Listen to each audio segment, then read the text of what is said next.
This is Radio TV Phono Nut, and what we have blown apart here is a Bulova 5-tube clock radio from 1960. I picked this up at an estate sale a while back for $10, and we need to replace the filter capacitor because it hums badly.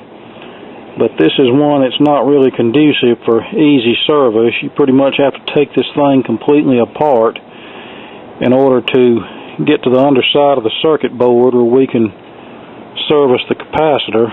And the volume control is not attached to the circuit board itself. It attaches separately to the front of the cabinet here. We have all three terminals unsoldered from the printed circuit board. Now, before you remove a capacitor like this, pay attention as to how it was oriented. On this particular one, it appears that A is the common negative for both caps, B is a 40 microfarad section, and C is a 30 microfarad section. And we see C here staring us in the face, so you want to pay attention to that so you'll be able to put the new capacitors in correctly. The last thing you want to do is connect an electrolytic capacitor backwards. And of course, while we're here, we'll replace this paper cap too. Now, what I'm about to say I've said many times before, but this comes up a surprising number of times in a lot of the antique radio discussion groups, so I'm going to repeat it again. One thing I often hear is, for example, I have a 40 microfarad capacitor, but I can't find a 40 microfarad replacement. Will a 47 work in place of it? And the answer is yes, it will. In today's world, you're going to be hard-pressed to find a 40 microfarad or a 30 microfarad or a 50 microfarad capacitor. And if you do find one, it's going to be expensive. So it's perfectly okay to go to the next value in a situation like this. For example, if you have a 40 that you need to replace, you can replace it with a 47. If you have a 30 you need to replace, you can replace it with a 33, etc. And as far as the working voltage, usually these old capacitors are rated at 150 working volts, and some capacitors have a surge volts rating. Some have it marked on the unit, some don't, but in most cases back then the surge voltage was something like 200 or 250 volts. Now, with modern capacitors, they're rated in volts, what I call volts, period. Surge volts, working volts, whatever. When a modern capacitor is rated for 160 volts, they mean 160 volts. So usually, when I'm ordering capacitors, I order 200 to 250 volt capacitors for the series string stuff, and 450 volt capacitors, unless a higher value is originally used for the stuff with a power transformer. And that way we have plenty of leeway there, and that's especially true if you have a device with a solid state rectifier. Because with a solid state rectifier, you're going to have a initial high turn on surge voltage until the tubes warm up and start conducting. So, rule of thumb is capacitance value, get as close to it as you can get, you'll be fine. As far as your voltage, your replacement capacitor should have a voltage equal to or greater than that of the original, preferably slightly greater than. You don't have to use a 500 volt cap in place of a 150 volt cap, but use a 200 to 250 volt is just fine. And also keep in mind that electrolytic capacitors are polarity sensitive. You do not want to connect one backwards or undesirable things will happen. In the case of modern caps, your negative terminal is indicated by this striped band here, and also the negative lead is shorter than the positive lead. And in the case of multi-section capacitors like this, where you have a common negative, you just simply tie the two negatives together on your two replacement capacitors. and that's pretty much radio repair 101 for beginners. We have our 47 inserted in the board, and the leads bent back so the capacitor can't fall out of the board until we solder it in place. Alright, both capacitors are installed, and as you can see, these are our two negative leads, or the hole was big enough in the printed circuit board to run both of them through. So now all that's left to do is cut off the excess, and that will conclude the replacement of the filter capacitors. Now, one other bit of caution when you're dealing with these older printed circuit boards, try not to use too much heat, because the traces on these boards can be very fragile and they can lift very easily. And sometimes it's going to happen no matter how careful you try to be. That's just the way it is.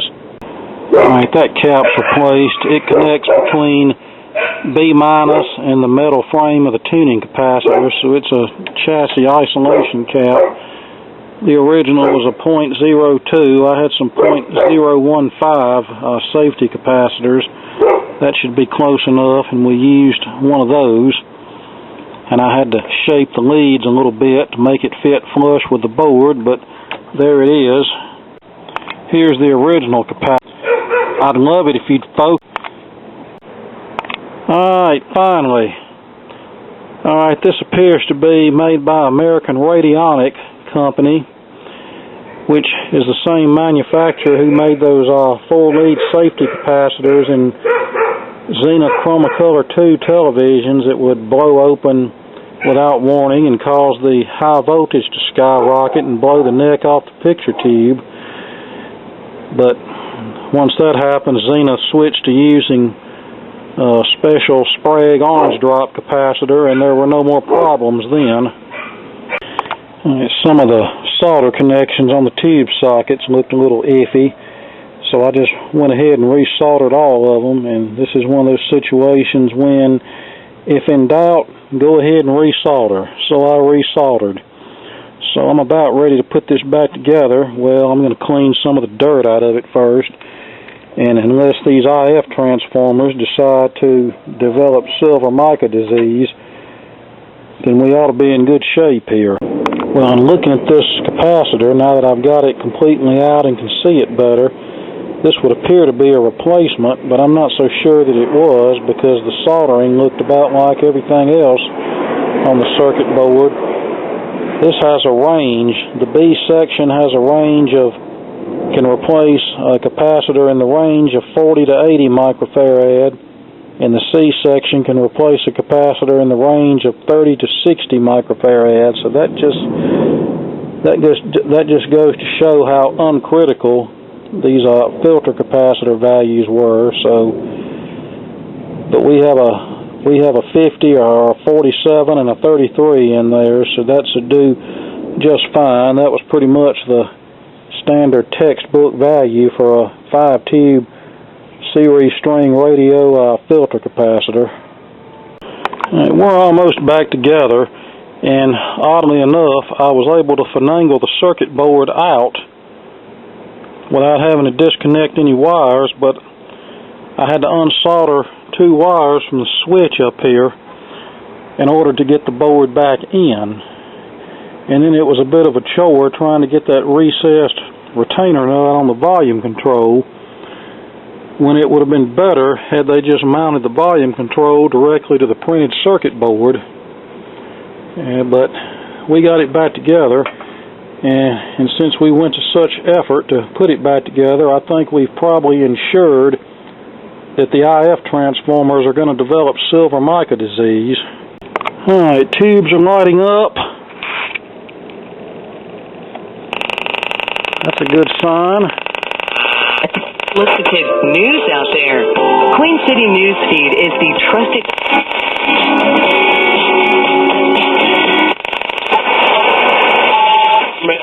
New show starts off here. Welcome back to the Ramsey Show. I'm George Camel, joined by Dr. John DeLone.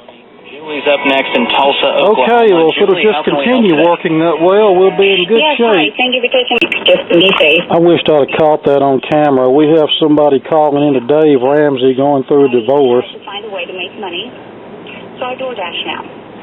He was the breadwinner. He made lots of money, but he was very abusive. Can't tell you how many times I've heard that over the years, and that's enough to get me in rant mode. I go back to dashing, and then I'll and on the dash.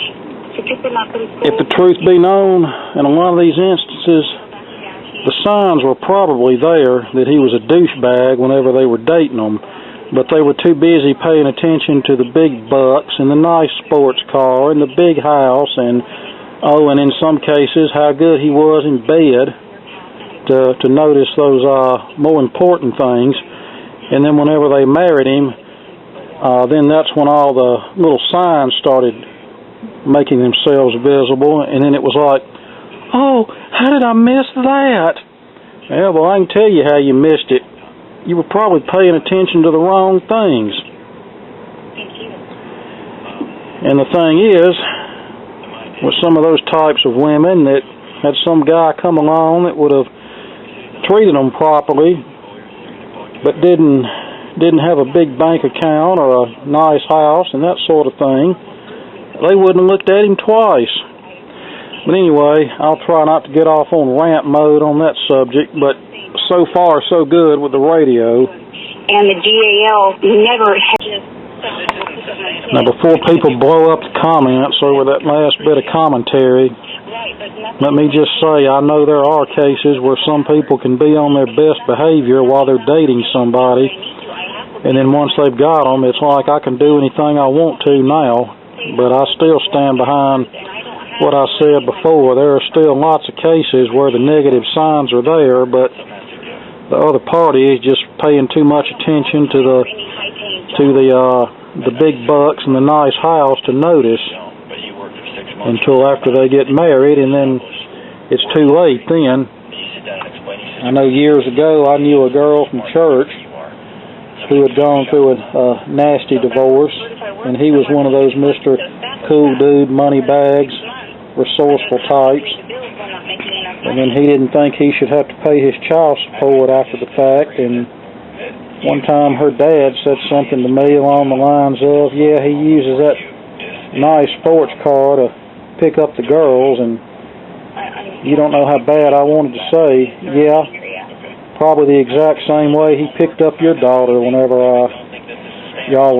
they were dating, because I could tell by her actions that she was the type that if you didn't have plenty of money and a nice car and good looks and all that, she wasn't interested. I found that out real fast. But anyway, enough on that. We're going to let the radio play a while, and if it doesn't misbehave, then we'll button it up and call it a day. House that I have no more. All right, it hasn't screwed up, so I'm about ready to call it a day here. Is the clock running on this thing? Yeah, the clock's running. Watching the news a little more. As far as these buttons, I have no idea which is which because most of the markings are worn off, but this was a fancier clock radio for its day. And this does have an outlet on the back to plug your coffee pot into it to turn your coffee pot on in the morning. If that's a two-bedroom apartment, that's as far as who made this radio, I'm really not sure. We know Bulova didn't make their own radios. They just pawned them out to somebody else and put their name on it. But I have an idea that this might have been made by Esquire Radio. We could stay here. And since I did not show you this radio in its faulty state, I'll show you the condition of the capacitor just so you won't think that I'm trying to pull a fast one.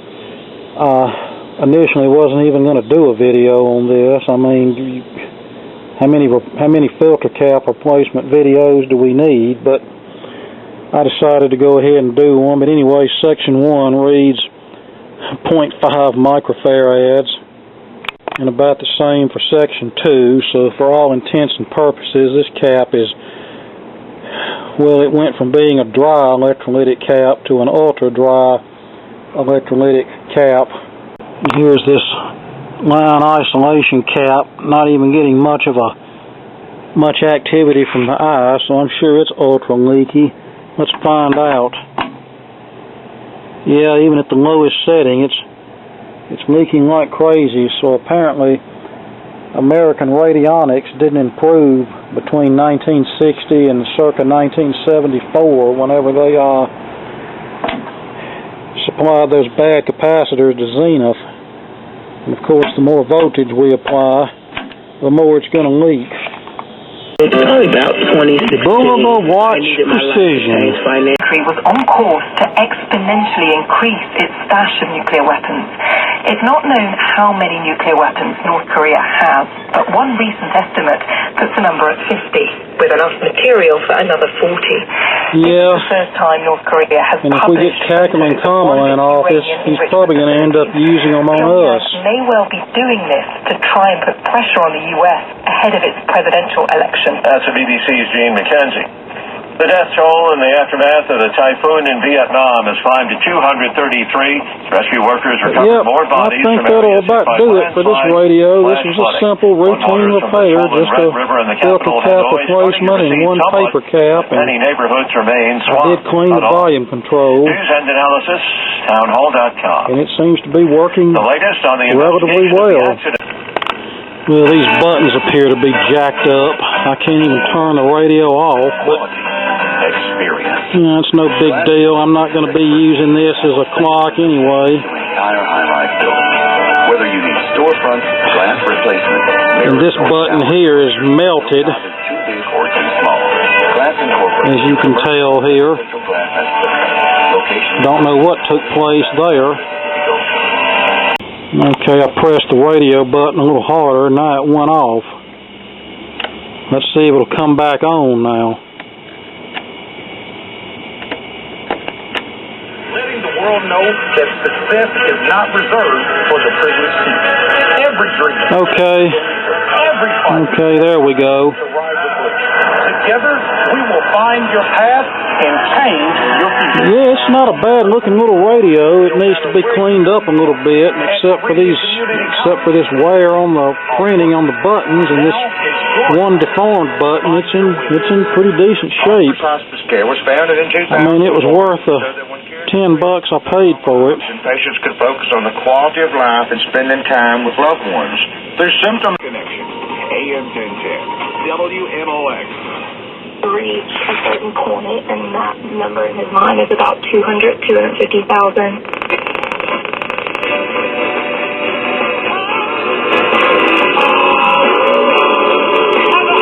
That's probably WDIA out of Memphis.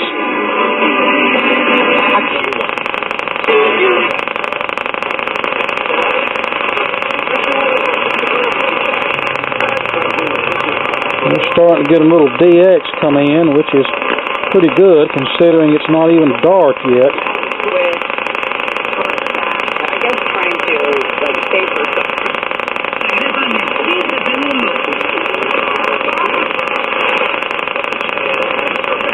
Early contact on 1 for Choctaw. That's Hugh Boudreau. Boudreau trying to fill.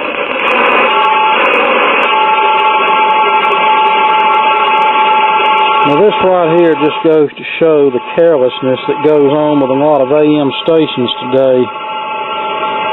This has been like this for weeks.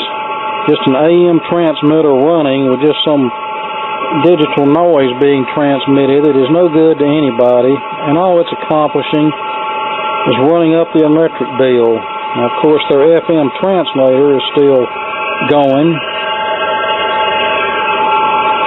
But on AM, this is all you get. That's not going to be a lockstep. What do you think? Percent of your own money. That's the same as you contributing 15% of your own money. That's probably WLAC. That's very good. Yeah, so what if you...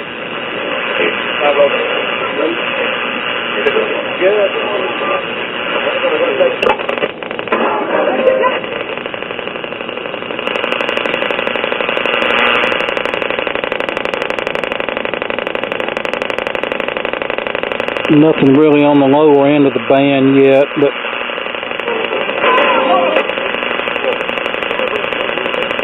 that's probably WWL faintly, but I don't look for anything to come in on the lower end until way after dark. And we very few calls where someone said, "Man, I hate that I invested 15%. We have too much money." All right. Well, I guess that's about all I've got for this one. We get a lot of calls, people saying, "Hey, had a short and sweet one for a change." We thought our retirement was going to